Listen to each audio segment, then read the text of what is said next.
My phone rang. Unknown number. $127,000, Mrs. Mitchell. My legs gave out. I sat down on the floor, right there, in the middle of the living room. 3 weeks before, I had $800 in my account. Eviction notice. No way out. I thought I'd lost everything, but then I manifested $100,000 overnight. This isn't clickbait. It's not luck, and it's definitely not what you think. This is my real manifestation story. Raw, honest, and it's going to change the way you see your own life. Stay with me until the end, because what happened to me can happen to you too. I was 34 years old when I learned that life doesn't warn you before it falls apart. Living in Portland, Oregon. A small one-bedroom apartment that barely had room for our stuff. Me and Mia, just the two of us. I had 2 jobs to support us both. Coffee shop in the morning and freelance graphic design from home late at night. I'd wake up at 5, go to bed after midnight. Did that every single day, just to survive. The divorce had happened a year earlier. No child support, no help. Nothing but my 8-year-old daughter looking at me with those brown eyes full of trust that sometimes made me wonder if I could handle everything without letting her down. "Is everything okay, Mom?" She'd ask that every time she saw me staring off into space for too long. Every time I sighed too deeply. Every time my voice came out too tired to hide it. "Yes, honey. Mom's just tired," a lie. I was drowning. On a Tuesday that seemed like every other day, when I got home at 2:30, I opened the mailbox. Full of bills. Always bills. But among them was a different envelope. Official paper, with the landlord's letterhead. I didn't need to open it to know what it was, but I opened it anyway. Eviction notice. I needed $2,100 to clear it, within 30 days. I sat down on the stairway step and broke down. Someone was watching TV in the next apartment. Life went on as normal for everyone else, just not for me. 30 days. I didn't have $2,000. Barely had $800 in my account. What was I going to do? My mom lived many miles away, in a smaller town where it was hard for me to find work, and she couldn't afford to support me and her granddaughter. That night, after putting Mia to bed, I went to organize some things in the closet. I spotted in the back, under old blankets, Grandma Dorothy's wooden box. I'd actually forgotten about it. My mom had given it to me years ago. "In case you ever need advice, your grandmother was very wise," she said. I'd never really opened it. I took a quick look once. Old photos, a handkerchief, a notebook, closed it and put it away. I don't know why. Maybe I thought it wasn't the right time. That night, I ran my fingers over the cold clasps of the box, but I didn't open it. I put it back and closed the closet door, because I still thought I could handle everything on my own. Spoiler, I couldn't. How many times have you ignored something right in front of you because it wasn't the right time? Sometimes what we need most is waiting for us to stop fighting and start listening. 2 weeks later, I lost one of my jobs. The coffee shop was cutting costs. Nothing personal, Olivia. You understand, right? Understanding didn't pay rent. I walked out holding a cardboard box with my things, a mug, an apron, a $10 gift card I never used. I sat in the car staring at the steering wheel. I didn't cry. Didn't even have time. I turned the key. Nothing. Turned it again. Click. Silence. The car had died. I called the mechanic. He came, took a look, shook his head. Alternator. At least $400. $400 I didn't have. I took the bus to pick up Mia from school that day. She noticed right away. "Where's the car, Mom?" "It broke down, honey. But we'll get it fixed soon. Lie number 346. Because where was I going to get money to fix it? Without my main job, with an eviction notice. On Friday, Mia's teacher sent a note home in her backpack. The class was doing a science project. Materials were needed. The list was attached to the note. I read what was needed. Poster boards, paints, color prints. Special glue, about $50, easy, but it was $50 that didn't exist either. "Mom, everyone's doing one. Can I do mine?" I looked into those hopeful eyes. "Of course you can, sweetheart. Lie number 347. That night, after Mia went to sleep, I sat at the kitchen table, opened the banking app. Balance, $847 past due rent, $2,000 broken car, $400 school supplies, $50 electric bill due, $120 internet, which I needed to work. $65 groceries, 3 days of food left in the fridge. I did the math. Did it again, tried to find a way. Anyway, there wasn't one. I looked at the ceiling, at the peeling walls, at the table where Mia did her homework every day, at the old fridge that vibrated too loud in the middle of the night. And to make things worse, it started to rain. Not that light Portland drizzle. A heavy, loud, furious storm. I don't know what happened. Maybe it was the sound of the rain, or the silence of the apartment, or the weight of all those lies I'd been telling myself. I started to cry. I was desperate.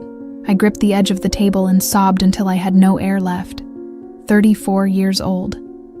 2 jobs. Still, it wasn't enough. I'd done everything right. Worked hard.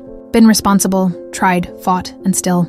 There I was, alone, broken. No way out. The rain beat against the window like it was trying to get in, and I collapsed. From pain, from fear, from anger, from shame. Collapsed. Completely.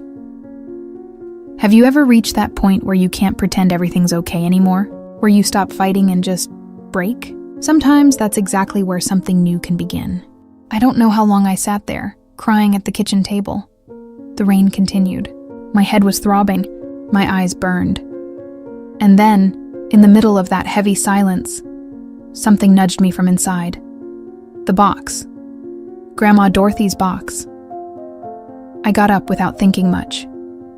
Went to the closet, grabbed the wooden box and came back to the table. This time, I opened it. The smell of mothballs and lavender hit me all at once. Inside, old black and white photos. Grandma young, smiling. My mom still a child. A lace handkerchief yellowed with time. And then I saw the notebook. Worn leather cover, yellowed pages. Grandma Dorothy's elegant handwriting filling each line with that firm, slanted script I remembered from birthday cards. I opened to the first page. To whoever is reading this, life can break you. But it's in the breaking that you find space for the new. I turned the page. More notes, reflections, dates. It seemed like a diary, but also a manual. Something in between. And then, in the middle of the notebook, one sentence was underlined 3 times. Hard. The pen had almost torn through the paper. When you lose everything, you gain space to receive everything. I read it again and again. Something inside me stirred. It wasn't a thought. It was deeper, like those words had awakened a part of me that had been asleep for years. I kept flipping through. Grandma talked about a difficult time she'd lived through. In the 1950s. Job loss, debts, despair. The same words I'd used to describe my life now. And then she wrote about something that changed everything. I stopped fighting, stopped forcing, and I asked a different question. What if I already had everything I need? How would I feel right now? I stopped reading. That reminded me of something distant, very distant, my mom. When I was little, she talked about this, about feeling as if you already had it, about acting from that place. I thought it was weird, kind of silly, too much imagination. And when I got married, my ex-husband ridiculed those things. Magical thinking doesn't pay bills, Olivia. I stopped listening, stopped believing, stopped trying. But there, that night, alone in the kitchen with the rain beating on the window, something in me gave way. It wasn't hope. It was more like surrender. I had nothing left. No plan, no way out, no strength, so why not try? I closed my eyes, took a deep breath. What if I already had everything I need? How would I feel right now? At first, nothing. Just the rain, just the exhaustion. But then, slowly, something changed. I felt light. Not happy, not excited, just at peace. Like the weight had lifted off my shoulders. Like I could breathe for real for the first time in months. I opened my eyes, looked at the kitchen, at the table, at the chair where Mia sat every day. Nothing had changed, but something inside me had. I picked up Grandma's notebook and read the last note on the page. Don't force it. Don't fight. Just feel and observe. I took another deep breath, and for the first time in a long time, I didn't feel despair. I felt curious. Have you ever stopped fighting and just surrendered? Not given up, just let go. Sometimes the answer doesn't come when we force it. It comes when we finally stop. The next day I woke up different, not lighter, not happier, but dead calm. It was strange. All the bills were still there. The eviction, the broken car, the $800 that weren't enough for anything. But something had changed in me. I got up, made coffee, and instead of staring at my phone checking my account balance for the 10th time, I just sat and drank it slowly. Mia appeared in the kitchen in her pajamas, hair messy. Good morning, Mom. Good morning, sweetheart. I smiled, a real smile. Without forcing it, she noticed. You're different today. Am I? Yeah. She tilted her head, studying me. More calm, I shrugged. I guess I slept better. That morning, I decided to do something Grandma Dorothy had written in the notebook. Act as if you already have it. I started small. I cleaned the house. Not that rushed cleaning, throwing things around. I cleaned for real. Folded clothes carefully. Organized the kitchen shelf. Cleaned the window. Mia looked at me amazed. Mom, why are you cleaning everything? Because our home deserves it. It seemed silly. But while I cleaned, something was happening. I felt in control of my space, like I had control over something, even if it was just the closet shelf. In the afternoon, I sat with Mia to do homework. But this time without rushing, without looking at my phone, without thinking about the bills, just her and me. Mom, you're really paying attention today. I always pay attention, honey. Not like this. She looked at me with those brown eyes. Today you're really here, my chest tightened. How many times had I been physically present, but mentally miles away? That night, after Mia went to sleep, I grabbed an old notebook and started writing. Nothing deep, just what I felt, what I wanted, what it would be like if I already had what I needed. And that's when the synchronicities started. Small ones, strange, but real. 2 days later, I got an email. A tax refund I'd overpaid the year before, $200. $200 I didn't even know existed. When I went to the supermarket, I found a spot right in front. I always had to park far away and carry bags for blocks, but that day, the spot was there. Empty. Waiting. Silly, I know, but it made me smile. In the building, the neighbor from the third floor, Mr. Chen, a Chinese gentleman who always nodded hello but never talked much, stopped in the hallway. Olivia, do you need help with anything? I saw you taking the bus these past few days. I explained about the car. He thought for a moment. My nephew's a mechanic. I can ask him to take a look. Maybe he can get you a better price. 2 days later, Mr. Chen's nephew showed up. Fixed the alternator, charged $150 instead of $400. My uncle likes you. Says you're good people. I almost cried right there. Things were still tough. I still didn't have a way to pay the back rent. Still didn't have a steady job. But something was different. It wasn't luck. It was like I'd changed channels, like I was vibrating at a different frequency. And things were starting to align. I kept doing the exercise, every day. What if I already had everything? How would I feel right now? And every day, something small happened. An old graphic design client came back to me. $300 for a quick project? I found a $20 bill in the pocket of an old coat I didn't even remember I had. Mia brought home a note from school saying she'd received a scholarship for the science project materials. The teacher had a fund for students who needed it. Small things. But enough to keep me breathing. I kept writing in the notebook. Kept organizing the house. Kept being present with Mia. And kept waiting. Because something inside me knew. This was just the beginning. Have you noticed how when we change inside, things around us start to change too? It's not magic. It's frequency. It's alignment. It's you stopping blocking what's always been trying to reach you. 3 weeks later, my phone rang. Unknown number. Seattle area code. Normally I'd ignore it, but something made me answer. Hello? Olivia Mitchell? Yes, that's me. This is Daniel Hartman, from Hartman & Associates law firm. I'm calling about a class action lawsuit against Cascade Retail Group. You worked there between 2019 and 2022, correct? My stomach dropped. Cascade Retail Group. My old job.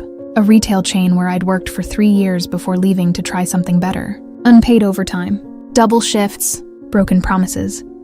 I did, yes, but wait, what lawsuit?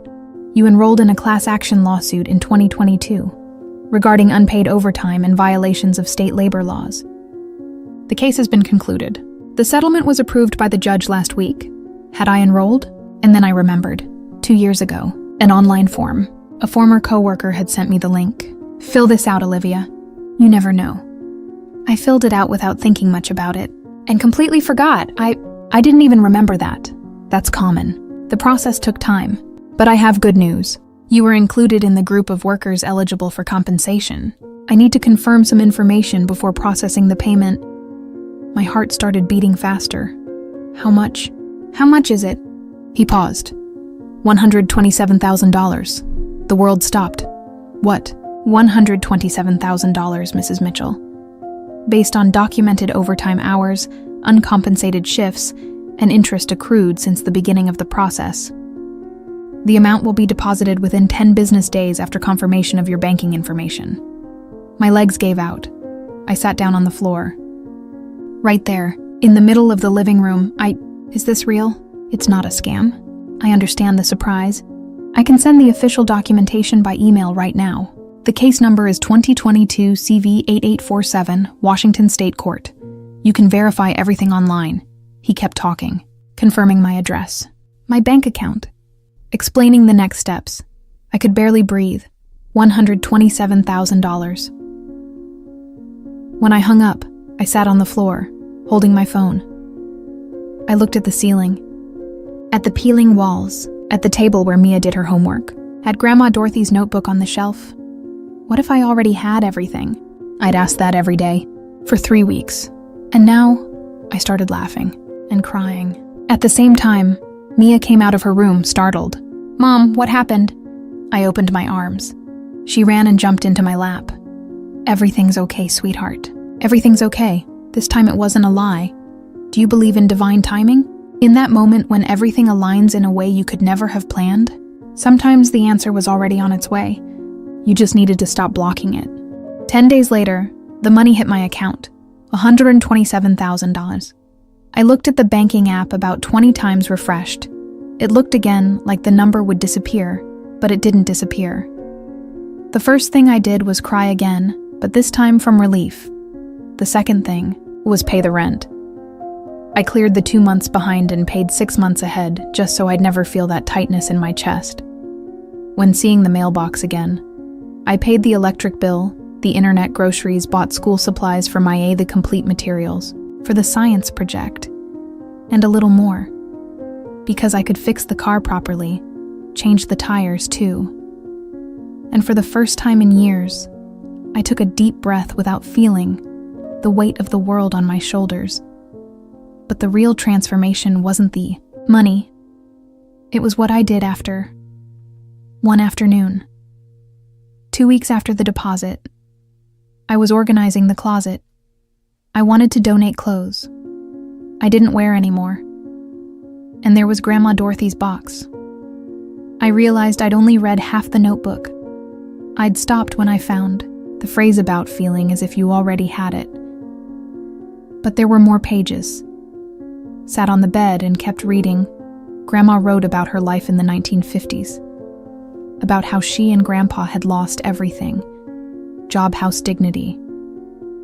And then she wrote something that made me stop. I found a notebook from my mother. She had also gone through this. And she wrote the same thing I'm writing now, for whoever comes after me. My heart raced. It wasn't coincidence. It wasn't luck. It was a legacy. Passed down from generation to generation, from mother to daughter. My mom had tried to teach me when I was little, but I wasn't ready. I didn't believe. And when I got married, my ex made me doubt even more. But now I understood. The manifestation hadn't just been about the money. It had been about breaking the cycle of struggle, about learning to surrender, about aligning, and about passing it forward. I got up and went to Mia's room. She was drawing at her little table.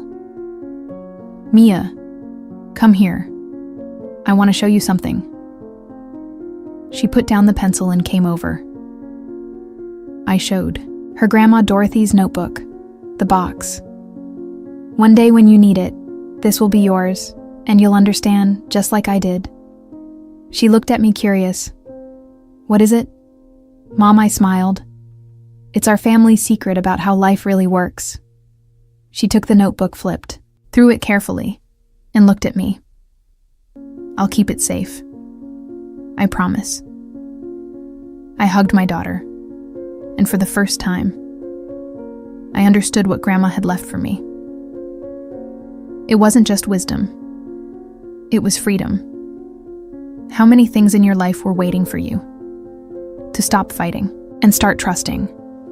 Sometimes the answer isn't to force.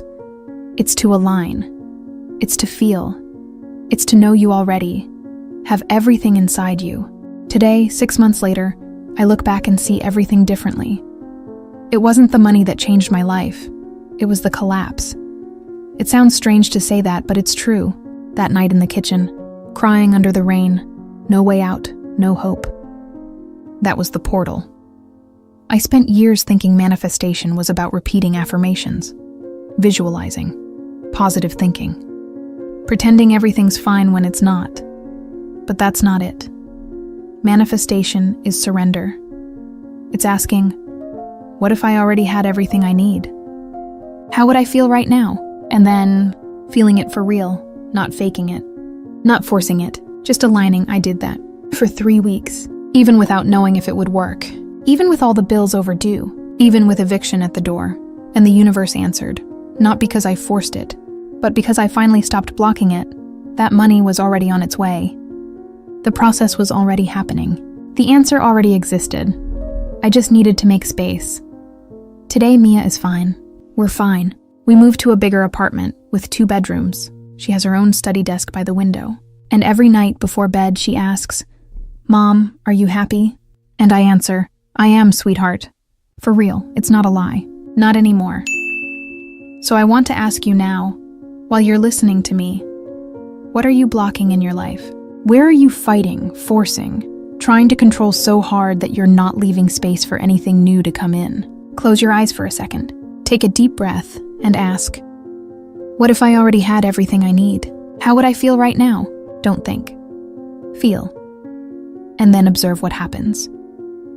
If you want to hear more real manifestation stories like this one, subscribe to the channel now. Every week, new stories of ordinary people who transformed their lives through vibrational alignment. Hit the bell so you don't miss any videos. And share this story with someone who needs to hear it today. Thank you for being here. Until the next story.